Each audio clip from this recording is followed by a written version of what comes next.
Hello. Welcome to Good Sports Podcast. Hello. This is Good Sports Podcast. Okay. We need an intro that's like, yeah. This is not a sports podcast, and if you Yes. thought it was, I don't know, stick around, you might learn something. Or you might be extremely disturbed by what you're about to hear. Should really be just a warning. Trigger warning, not sports. Yeah, trigger warning, no sports ahead, no sports in your future. Anyway, welcome to Good Sports Podcast. My name is Hayes. I use he, him pronouns. I'm M. Don't refer to me. Don't refer to M. Don't think about M. Don't even perceive M. That actually crosses M's boundaries. So when I edit this part, I'm just gonna mute all of the parts where I'm talking. So it's Why? Oh, so you're not perceived. I'm not perceived. Yeah. Yeah, that's good. So why don't you tell me what's been going on with you? I've been playing Balatro. Okay. Yeah. Someone introduced it to me, and then I got on my phone, and I played it for 72 hours straight. Uh-oh. I didn't sleep. Uh-oh. I only eated. I only ate in the times when it was scoring the hands, because I hadn't figured out how to increase the speed of scoring I was yet. just gonna ask you if you figured out how to increase the speed. I only did it to 2 times speed instead of 4 times speed. 4 times is too much. Yeah. Because I'm not having any of those crazy combos that take 10 minutes to score. That was the big thing. I started another job. I'm an intern, a math intern, which is really revealing to me my tendencies to just do something for 8 or 9 hours in a row. Don't drink water, don't eat, don't sit down, don't go to the bathroom, don't leave the focus zone, and then locking in. And then 5 p.m. hits and I get hit with every possible thing that could be wrong with me at once. Do you ever have so much needs that you need to handle at once that you kind of glitch out like a sim where you've given them too many actions? It's like, I have to piss. No, wait, I have to eat. Oh, no, wait, I'm thirsty. Oh, and then you just kind of stand there staring into space. Yeah. Yeah. I usually do that lying on the floor. Yeah. If I realize that's happening, I just lie down on the floor. I feel like that's me in bed in the morning. That's why it takes me forever to get out of bed. It's not that I'm doom scrolling. I mean, I am, but that's not really the main problem. The main problem is I'm trying to decide whether I should pee first or drink water first or eat. And I mean, the answer is always going to be pee first, but you can solve this by keeping a water bottle near your bed. I do, but I can't drink laying down. So I have to fully sit up to drink, or else I'm gonna choke on my water unless I have a crazy straw. What's your doom scroll app of choice? So recently it's been Tumblr, because that's all I can handle right now. I can't handle Instagram. Mm-hmm. I've never been able to handle Twitter. Mm-hmm. What are the other ones? Facebook? Blue Sky? No, if I can't handle Twitter, I can't handle Blue Sky, because I feel like I would just get equally pissed off. Twitter's worse now, though. Yes. Yeah, Twitter, I think, is worse than it's ever been, and I've never liked it, so. I got on Twitter after January 6th. No! Well, on January 6th. Just on the day? Because I just was on a Discord call with one of my friends. Everyone that was saying stuff as it was happening was on Twitter. And so he was like, you gotta get on Twitter. I actually remember that they were coming out with literal live streams the day of, that people were sending me to, oh, watch this. They're live streaming the fucking taking down the Capitol. And I was like, really? And yeah, really. Yeah. Yeah, really. They were live streaming the whole thing. I fucking watched it happen live. Yeah. That shit was crazy. That's what made you join Twitter. Yep. I can't do it. I was on Instagram heavily. I was on TikTok briefly. Man, TikTok really sucked me in. And I knew it too. I was one of those people where I can't even have this on my phone. And then I tried doing VTubing. And I was like, well, I have to get on Twitter so I can put my funny VTubing Sims 4 clips onto TikTok. It was so embarrassing. And I just instantly got sucked into the most toxic, stupid, liberal infighting. It was really toxic and shitty, so I had to get rid of it for my own safety. See, I've been on Tumblr every day since I was about 14. Yeah. And you're not allowed to say that checks out. I don't even need to say it. It's apparent. And the way to do it is to just block aggressively. Yes. I've learned that. Also block certain words. The problem with Tumblr Oh. is you can filter certain words, but then it'll say this post contains filtered. So, like, I have Harry Potter filtered. Mm-hmm. And so the people I follow are only posting about Harry Potter if. It's to dunk on it. Yeah, but I still Yeah. have it filtered. I don't want to see it. But Yeah, the problem well. is, whenever there's a post about it, it'll say, this post contains filtered content. Hashtag Harry Potter. And I'm like, oh. Okay. And then there's a button that says view content. Okay, so what's the point of it then? You're not really filtering it. You're just putting it behind a little curtain, and I want to look behind the curtain. It looks, Ugh. it's like, ooh, this is a fun little surprise box that surely won't be Ooh, upsetting. What might be in here? Yeah. I feel that way about AI on Tumblr because on Tumblr, everyone suddenly is the most ableist bitch. They're like, if you can't write your own 50,000 page essay on your own, then you're a horrible human being who sucks and you deserve to die. I've seen people making posts about the sanctity of writing, which includes emails. Yes, and I'm like, really, writing an email to my job or like applying for a job is so precious and like fucking like a religious experience that I can't use AI for it or I'm a horrible person. The moral superiority of people is really alarming. I mean, it's like purity cultures can develop anywhere. It's a moral panic. It's a moral panic and it is a purity culture. And like, not to get into an actual real subject on this stupid podcast, but it does kind of piss me off when people act like AI is like destroying the world when it can sometimes barely tell colors apart. I feel like they're both simultaneously like AI sucks and it's horrible and it's so powerful and it's destroying the world. Yeah. And I'm like, well, it can't be both of those things. It's probably one or the other or neither. So my mom had a party yesterday, and so I was talking okay. to one of her friends who works at a textbook publishing company. Sounds like she has really interesting friends. Well, so I do not want to name the textbook publishing company because I don't know anything about the law. Fair. But this textbook publishing company is being shitty for a bunch of reasons. Yeah. They've like moved everyone who's publicly trans-identifying out of customer-facing roles. What? They got rid of all options to indicate pronouns. What the fuck? And they're being told to use AI for anything that they can in any part. For a textbook writing company? Yeah. See, I object to that. Yeah. That's fucked up. You can't have the textbook writers using AI because AI is scanning the textbooks for the information. Well, that's what's gonna... You know? There's already been a little bit of it, of like, a lot of the AI models have run out of data set. Yeah. Because there's now so much AI text on the internet. It's a feedback loop. And it is degrading the quality of the text produced. Interesting. That doesn't surprise me to hear at all. Yeah. And that's definitely a problem that we need to address without saying that AI is morally bad. Because the thing is like, it doesn't matter if it's morally bad. It's kind of like happening. I feel like it's the same, but on a larger scale, as like the introduction of digital spreadsheets. Interesting. Were people like against that? Not against it necessarily, but like keeping physical records of math stuff used to be just a huge fucking pain in the ass. Yeah. Oh my god. And you had to do all the math by hand. You had to hand copy everything. You needed an abacus. Or even like the introduction of the calculator. Yeah. Where, and like, that was before they had invented zero.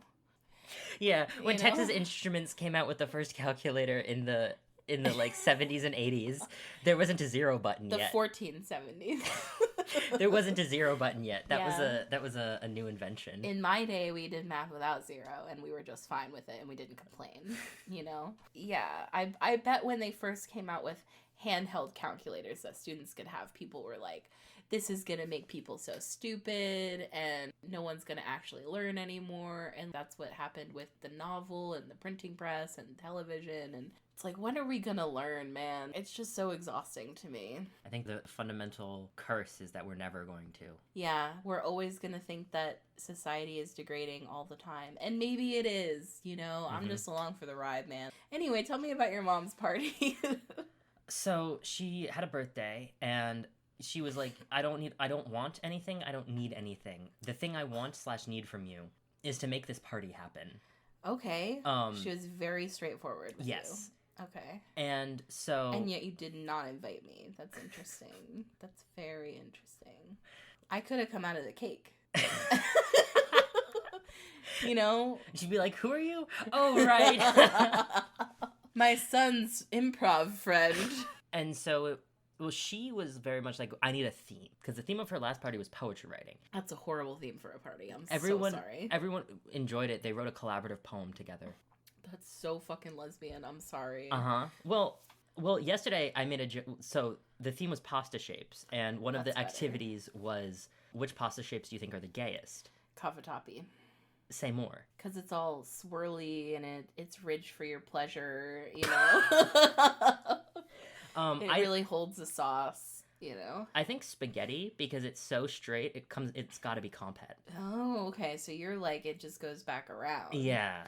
There were like 10 people there, and I would say maybe half of them were trans. Mm-hmm. More than half. Because you organized the party. Well, no, it was just her friends. Aww. And so one of them was like, I think gnocchi is pretty trans because it's... Gnocchi is not pasta. But it's on the list of pasta shapes that my mom printed. That's crazy. And that's incorrect. And that's trans. Wait! Oh my god, gnocchi is trans. And my mom went, I don't like gnocchi. And I was like, and that's transphobic. And then, and one of her friends looked at me and went, your mom's the least transphobic person I know. And I was like, I think that's actually true. I think I'm more transphobic than your mom, for sure. Well, it's because she doesn't have opinions on like niche trans discourse that like you would have if you're trans. Yeah. I think that like makes her less transphobic because it's like there are opinions that other trans people have that I'm like, no, you're wrong. It's toxic. And there are definitely opinions that I have that are like that for other people. Oh yeah, I have a lot of wrong opinions, and I hold them dearly. Care to share with the class? Okay, well, I wouldn't say this is based on a wrong opinion, but I did get into an internet fight that caused me to rage quit the entire app that I had the fight on. Which app? And get banned from a group on the app. Ah, is this one of the, like, the her or Lex or whatever? It was Lex, okay. Which if anyone in the audience is familiar, it's a cesspit of horrors. Uh-huh. And people say stupid shit on there so much. So I'll give you the rundown. So I was in this Massachusetts queer hookup group. That was the name of the group. Sure. And I was like, I don't post in here, but people basically, it's not really a group chat as much as like a Craigslist posting of like, hi, I'm in Northampton and I'm a bottom. And it's like, okay, 0 likes, you know? So... Oh my god, that's brutal. That's so brutal. So that's what the app is. And so people just like post hookup posts of like what they're looking for, and then people just DM them privately. But someone had posted a few days ago being like, hi, I'm leaving in a month. I'm not experienced sexually. I want to have a hookup, blah, blah, blah. And then a couple days later came back and said, just to clarify, I only want women. If you are not a woman, do not respond to my post. Okay. Okay. Which, like, okay. I'm starting. Okay. But I'm suspicious. But might be a little stinky. And she also said she's a lesbian. She's like, I'm a lesbian. I only want women to respond to me. If you're not a woman, don't respond to my post. Okay. Okay.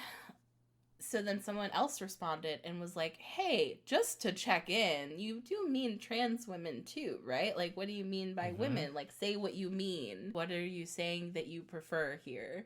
And in response to that, the original person who said she only wanted women was like, I'm so exhausted. How dare you accuse me of transphobia? I'm leaving this group. You are exhausting. And so everyone started dogpiling on the trans person who was asking about trans people and checking in about and saying, how dare you bully this poor lesbian off of the server? She's not your enemy. Nothing transphobic happened. How dare you be aggressive and accuse her of transphobia? So at this point, I jumped in because I was like, this person was not being aggressive. What in the Ariel Scarcella is going on in there?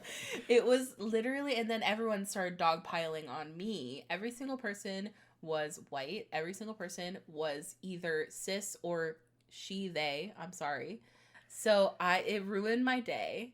Everyone was like calling me aggressive and calling me an asshole and saying I was making people feel unwelcome. And I'm like, all I said was I don't think that person was being aggressive. I think that if y'all are so triggered by transphobia even coming up or trans women even coming up, I don't want to be part of this group. And I went and joined a T for T group, but I was ousted from the group. And you know what? It's fine. I don't want to be in that group anyway. But then some asshole made a separate post to the main group, which is seen by everyone, so Mhm. not in this private group. Damn, group chat fighting is getting crazy. Can't we all just chill? Oh my god. Can't we all just chill? Everyone's so aggressive.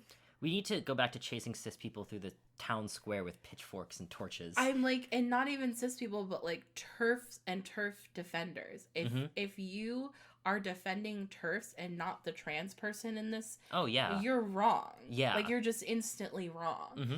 The person even making the original post being like, clarify what you mean, was like, I'm just asking for clarification. I'm not accusing. I'm just curious. Yeah. And it caused that person to rage quit the entire group. Well, that's an answer. That's a That's clarification what I'm saying in itself. is now you have your answer. And why Mhm. are you defending the person who just showed their ass and took themselves out like the trash? Yeah. It's Pride Month. Yeah.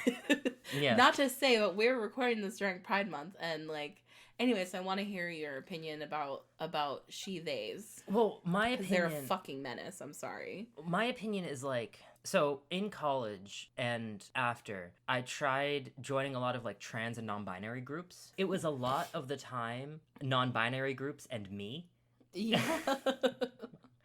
Which, again, like, not to say that being non-binary is bad or anything. No, oh my god. Obviously. And it's a very real and cogent thing.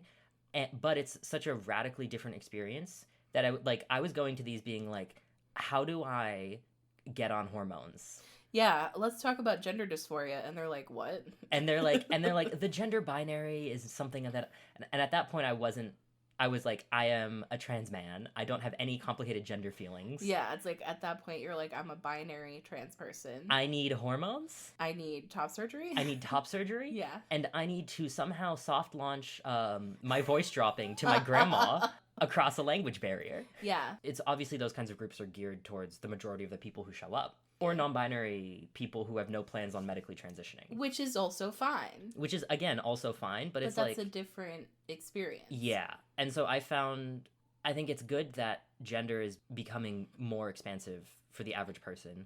And, like, I definitely have more in common with those people than I do with, like, non-queer people. But it's also, like, I had experiences where she-theys would ask me about bottom growth and be grossed out when I explained it. What the fuck? But that's also the vibe, though. It's a hostile vibe. Yeah. And I don't want to invalidate anyone's identity, but I also want to say there's a pattern I've noticed of white. I'm sorry, but it's always white women who have she/they in their profile, who are saying the most out of pocket, turfy, fucking racist fucking shit on the internet. And it's almost like they put a they in their profile, and it's like they have a carte blanche. You know? I was thinking about this. I went to a flea market or like an antique store or something, like an antiques festival. There were like a whole bunch of tents. You're so gay. I went with a straight friend. Antiques festival. I went with a straight friend. Oh my god. And there was one where they had pronoun pins, and it was she, they, and it was like a Georgia O'Keeffe flower. And I was like, what are we doing here? Yeah, what are we really saying here? I thought the point of the pronoun pins was to de-link pronouns from biology. Yeah. Why are we bringing that back? We're bringing it back. We're basically doing gender essentialism again. Because, like, Georgia O'Keeffe, slay. Oh my god, slay. Pussy slay. Literally. Pussy slay. Literally pussy slay. But what are we doing if that's the pronoun pin? Yeah, that's fucked up. Because then what about a trans feminine person? Yeah. I guess they're not a valid she. They're not a valid she/they. They have to be they/she. Yeah, which for trans femme people is probably the default way they get treated anyway. Yeah. Regardless of their actual pronouns. Oh my god. Are you sick of getting they/them'd? Constantly. Because I know I'm sick of getting they/them'd. Mm-hmm. And it's like, I know I'm gonna get it. But here's the thing. Why don't you just ask, you know, instead of just going to they/them because I have short hair? You know? Well, so my opinion on that is like, my ex-girlfriend, when she and I first met, she was a trans woman. She introduced herself to me and was like, hi, I'm name, she, her. And I was like, oh, hi, I'm M. Nice to meet you. And then we talked for a little bit. And then I didn't say anything in particular, but at this point I had longer hair. I'm a bit gay. Yeah. And so she was like, "Oh, I'm so sorry. What were your pronouns you didn't say?" And I was like, "Yeah, I know I didn't say." Yeah, what do you think they are? I like bring out the detective light Yeah. and like start interrogating them, but it's And so, just like, exhausting. I don't personally like, because I find that people only ask you your pronouns once you set off a weird detector in their head. Yes. Yeah, they're not asking everyone for their pronouns. No. So in my world, I've had a crazy fucking week. Yeah. Well, first of all, I got into that internet fight and it literally ruined 24 hours of my life, and I had to be like forcibly put into internet jail. I had to be like, please take my phone, put a timer for 45 minutes. I can't look at it anymore because it's boiling my blood, and like I was taking it so personally and it was really ruining my mood, and that sucks. See, I know being on Tumblr every day since I was 12 is a bad thing, but that has not happened to me since I was 15. No, that's because you know how to use your block button, and I should have just blocked all these people. Mm-hmm. And that's what I think I learned from this. And also that Lex sucks, and I uninstalled it from my phone. I'm not saying I'm never going on it, but then later that day I went to like my friend's barbecue, and we had a cookout, and I brought sangria, and we were all laughing about it. Once I actually go out and touch grass, literally, I'm like, oh, okay, this means nothing. But like when I'm like sitting here spiraling, it's like this is taking over my universe. Two improv podcast bros talk about the importance of touching grass. And trans discourse. Wow. Fascinating stuff. This is how you know trans men are men, is because yeah, we podcast bros. We love hearing ourselves talk. This is a call out for I am an hater. Fuck. This is our first beef as a podcast. I just feel like the vibes are rancid. They're so The rancid. vibes are off. It's giving, we're taking ourselves so seriously, and it's like, bro, this is improv. You're not even in New York. Like, shut up. I went to a couple shows that they did. One of them was fine. It was like the definition of fine. It was funny. I had a good time. They love in between every sketch or scene just such extremely loud music. So it is also autism hell, because the lights come on, there's people doing stuff, and then for transitions they turn the lights off and put on really loud music. I did not like that. I hate that. And then the second one I went to, they had a sketch where someone dressed up as Trump and sang a song that was straight out of SNL. I was literally just gonna say, so this is SNL like 5-6 years ago. And it's like, if that happened during an improv scene, I would have more space for that. That was a sketch. Yeah, that's what I'm saying. So they dressed up, so it had to be pre-planned. Yeah. So, like, y'all scripted this. Yes, you wrote this song. You did this on purpose. And this is what you ended up with?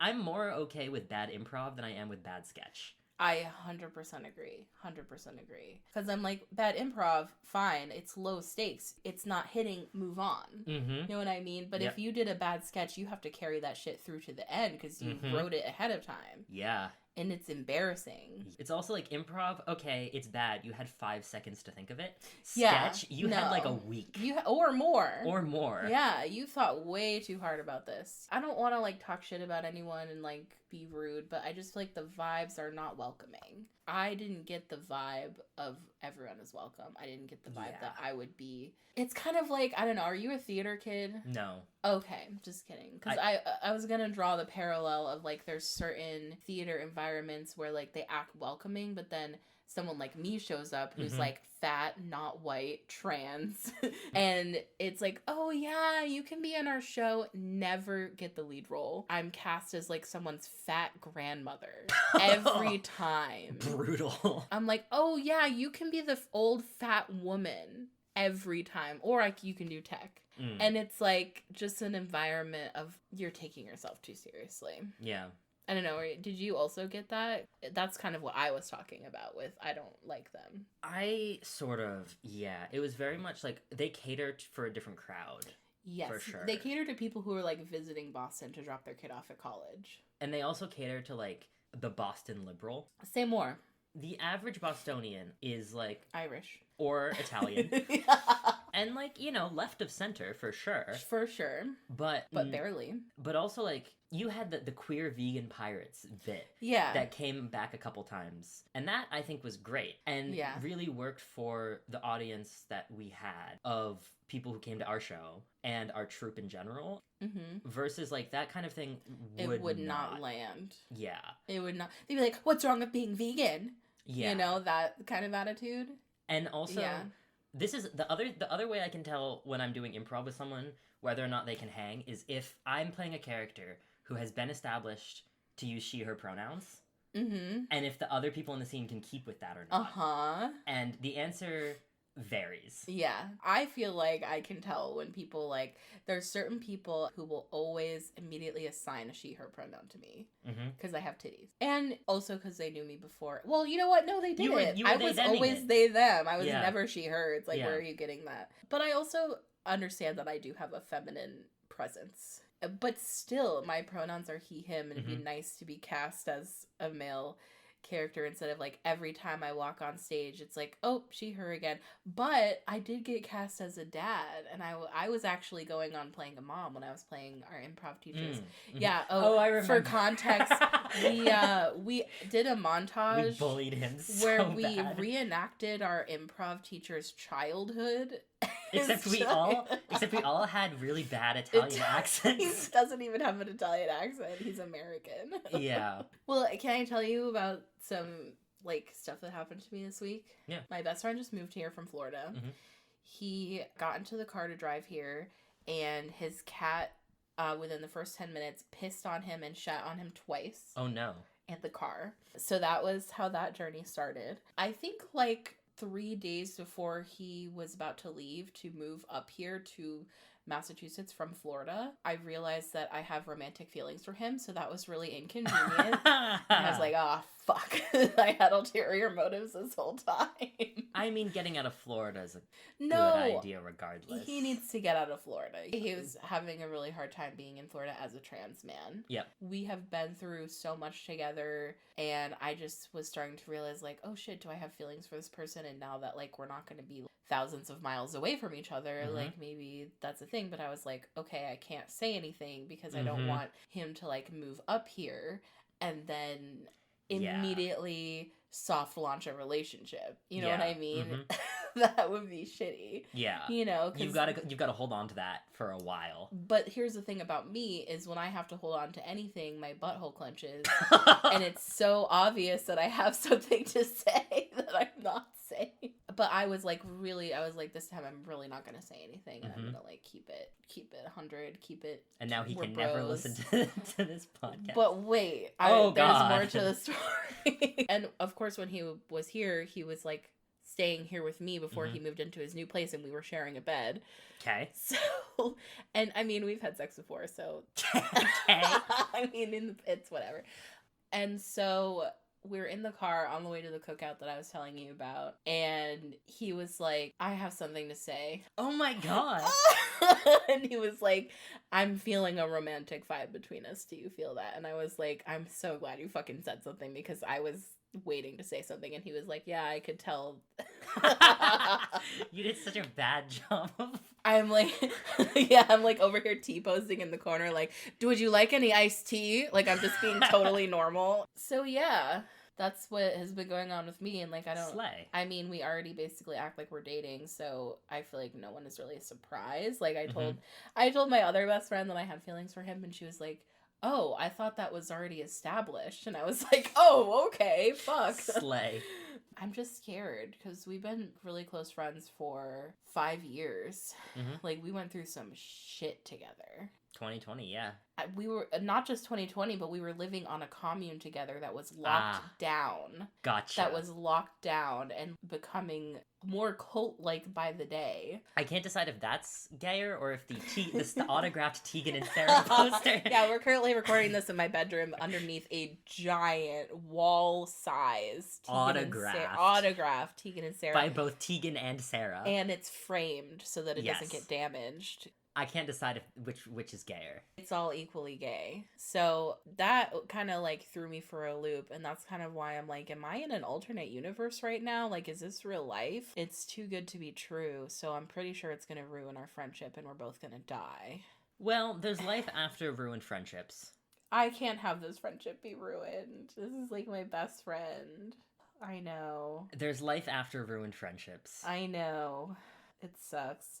But no, I feel hopeful. I feel like we're both really good at communication, and I think if we ever broke up, I do think we could remain friends. Yeah. Maybe. I mean, it would be different. Yeah, no, for sure. I think that might be the gayest. That was the gayest sentence of the... Yeah, we should have like a little bit where like at the end of the podcast we do like a little mini award ceremony for the gayest sentence during the episode. Mm-hmm. I think that was the gayest sentence. Or maybe I've been on Tumblr since I was 15. 15, 12. 12? Every Oh my day, God. every day since I was 15, at least weekly since I was 12. Forgot you're younger than me because I'm like, damn, was Tumblr even around when you were 12? And it's like, oh yeah, it actually was. It was already past its heyday when I was 12. It was already dying. I didn't get a Tumblr until like 2010, which was actually pretty late because it wasn't dying yet, but it was definitely a little late to the game. So I got blocked this week multiple times. On Tumblr? No, by people I was texting. I broke up with... Bleep that. Just bleep the name. I broke up with her because her nails were too long.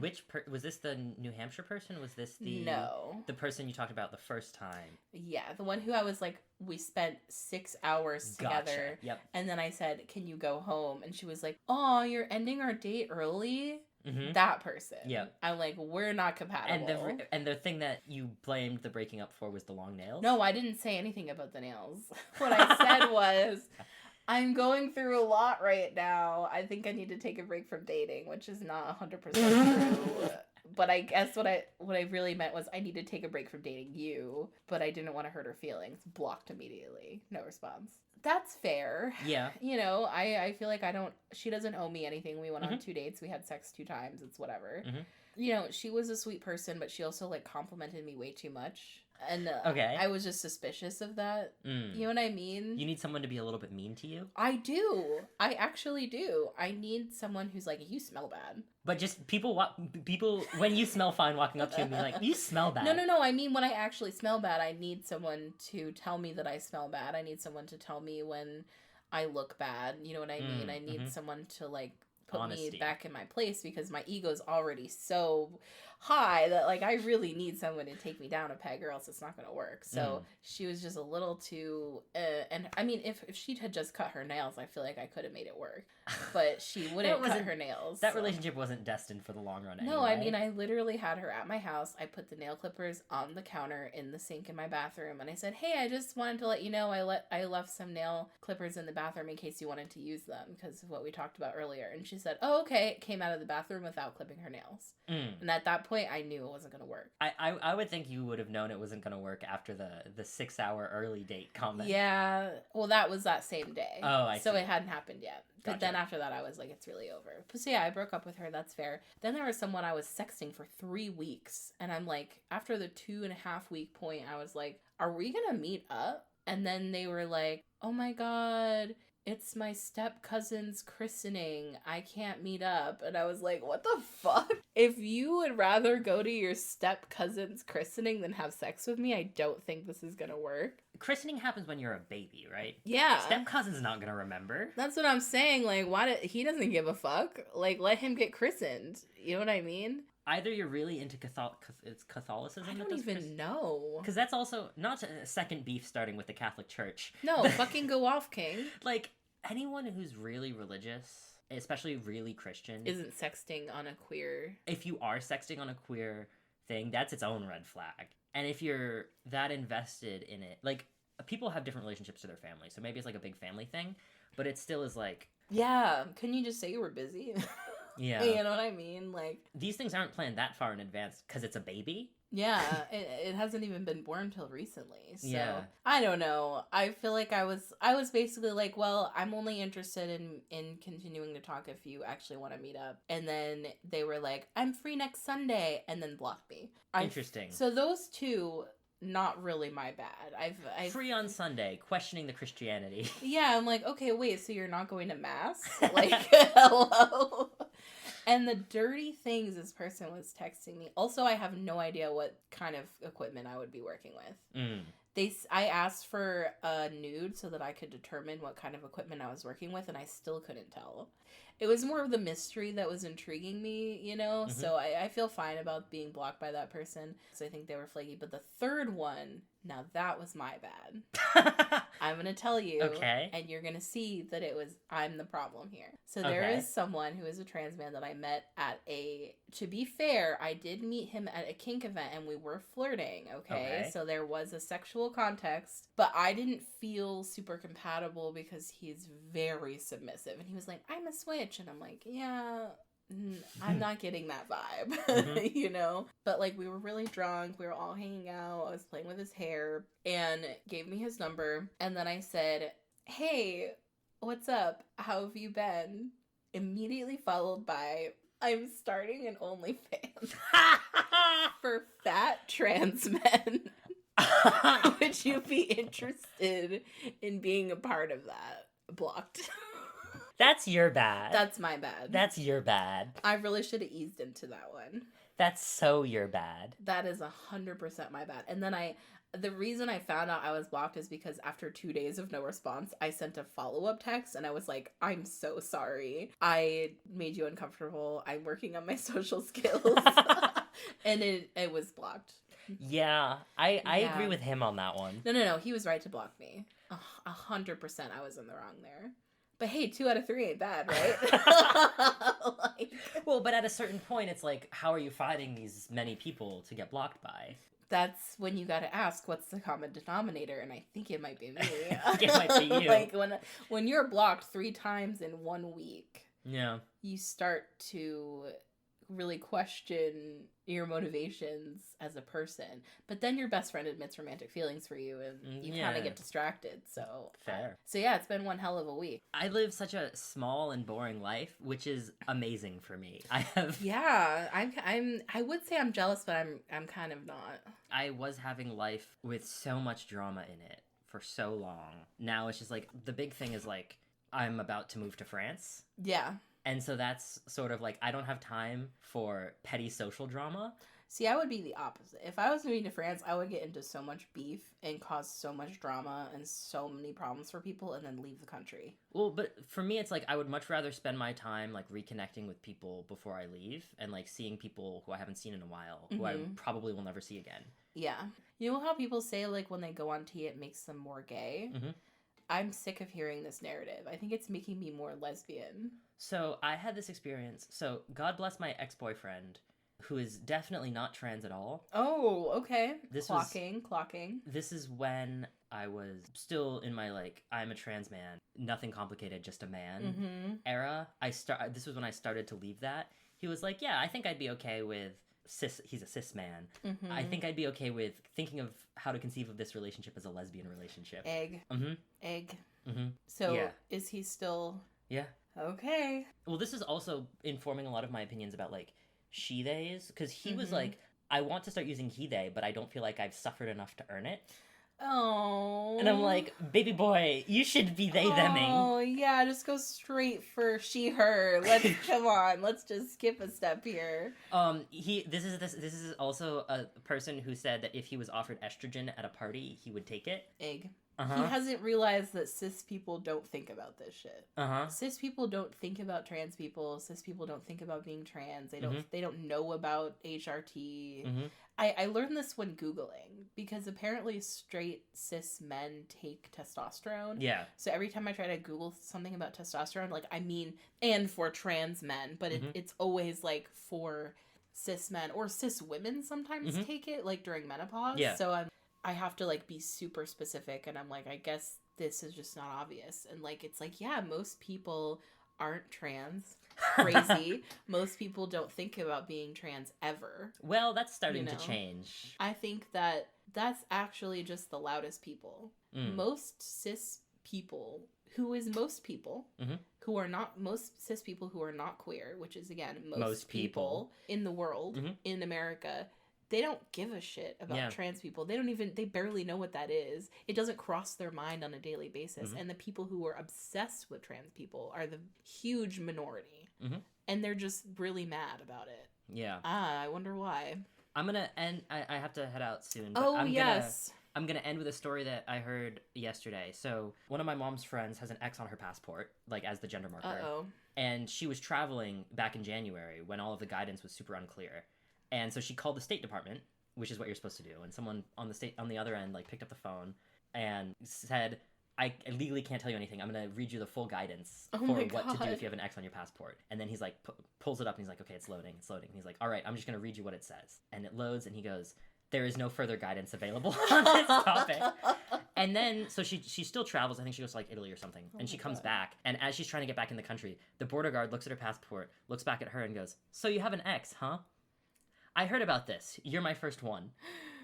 And then it's fine. And because that's how 99% of people are, is they don't actually give a shit. And like, because that's a cop. Border guards are cops. Yeah. If that's how a cop is reacting. Thank you. We just hear it so much because that's our world. Yeah. You know, but I think the vast majority of people really don't give a shit. And on that note. Yeah.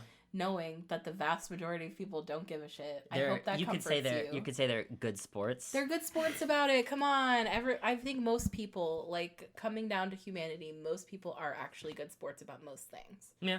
And that's my hot take of the day. Anyway, thank you for listening. Big anti-shout out to Boston Public Library because we are recording this in my house. So big shout out to my bedroom. And to Tegan and Sarah. This podcast is sponsored by Tegan and Sarah. If you've somehow listened to this and never listened to Tegan and Sarah, what the fuck?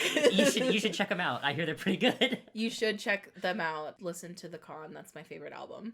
All right. All right, everyone. Have a good day. Bye. Bye. Blood Sports Podcast.